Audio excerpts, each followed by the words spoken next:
Sampai tak ajak ngaji ini kan mikir kemarin. Ya, ngaji pakai mikir. Jadi makanya ba'uda an fahmil jamaahir, jauh dari pemahaman masyarakat pada umumnya. Wis pokoke mlebu swarga ngono wae ya. Bayangke ana widodari ngono. Bayangke ana sungai mengalir diajak memahami koyo ngene ba'uda tenan wis kakean mikir aduh iki gitu. Tapi dengan berpikir seperti ini kan jadi detail loh. Usahanya mudah-mudahan setelah ini kan semakin semangat. Gitu. Jadi karena pemahaman yang seperti ini itu susah dijangkau oleh jamaahir masyarakat pada umumnya, makanya muthilat lahum tilkal ladzat. Karena itu kelezatan-kelezatan tersebut digambarkan, gitu, dipersonifikasikan, ya, bima arafu, sesuai dengan jangkauan otak mereka. Akhirnya yang bisa mengisi otak mereka apa? Ya kelezatan hissiyat. Wong awam itu tidak mikir koyok mau ya kelezatan yang bersifat akliyah itu kaduan mikir, berat mereka. Gitu? Itu. Kemudian seperti orang mimpi dan seperti itu juga akan berat.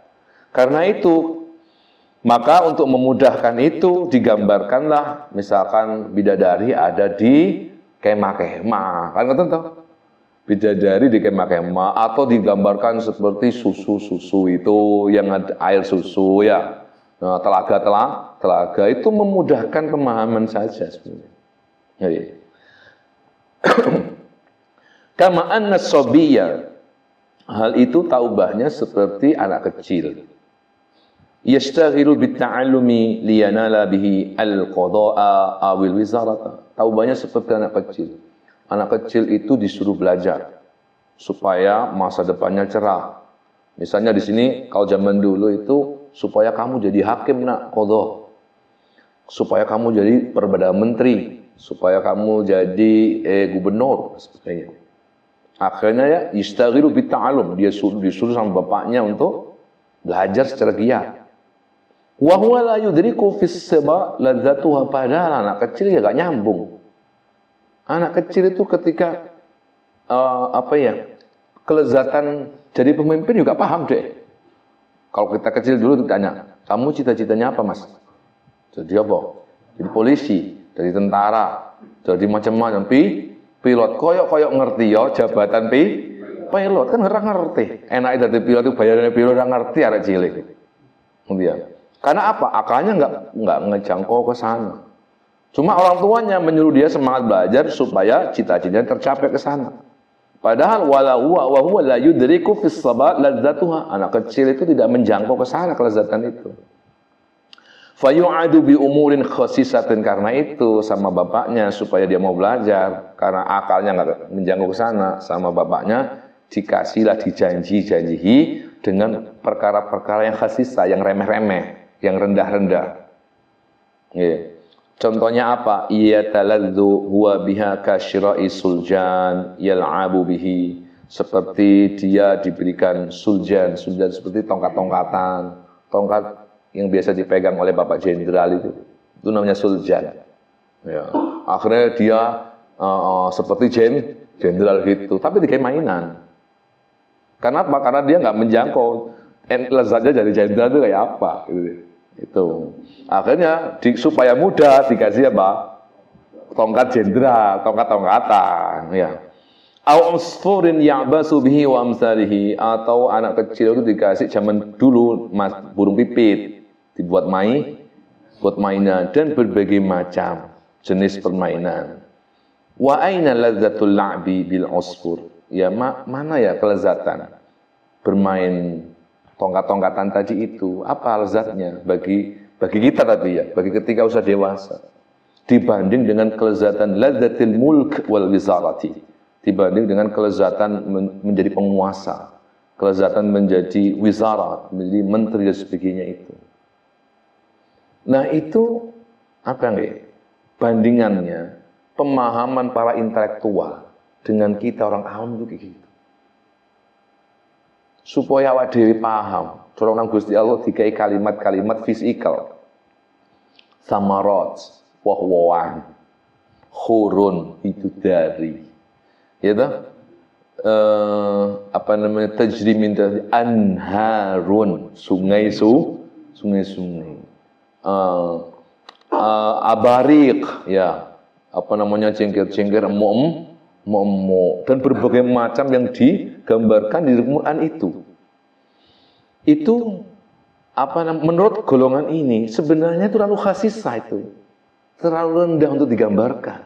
Tapi yang namanya wong awam gak menjangkau, lalu gak terjangkau, akhirnya kan gak semangat mencarinya, gitu. Supaya kita itu tetap semangat, ya, kalangan umum ini akhirnya kan dideskripsikan secara hissiyat. Tapi bagi kalangan tertentu, orang-orang tertentu, oh tidak seperti itu, Rek. Itu tahu banyak seperti tadi itu, anak kecil dengan orang dewasa. Bagi orang yang dewasa, apa ya kelezatan yang berupa bermain suljan tadi itu?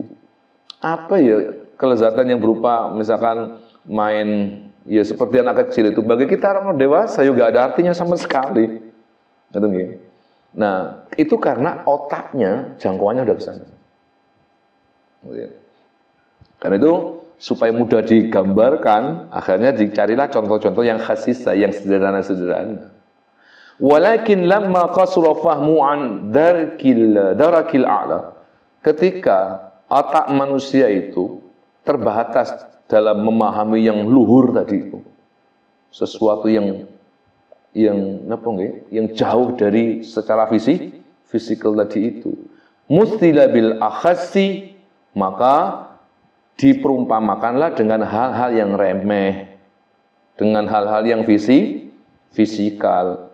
Warughiba fihi, supaya apa? Supaya rughiba termotivasi untuk meraih. Anak kecil itu kalau sampean kasih kenikmatan menjadi pemimpin, ya nggak nyambung, nggak tertarik dia.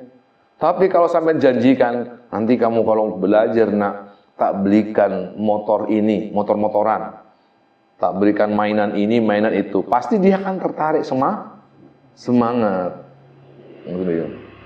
Nah itu. Nah kita itu orang awam itu diibaratkan kayak gitu. Mustilah bil akhasi wa rughiba fihi. Talattufan fistidrajihi. Tapi ingat, itu nggak berhenti di situ, ya. Talattufan sebagai maksim kesopanan, bahasa yang lembut yang digunakan oleh Quran. Bahwa pemahamannya jangan berhenti di kemah-kemah tadi.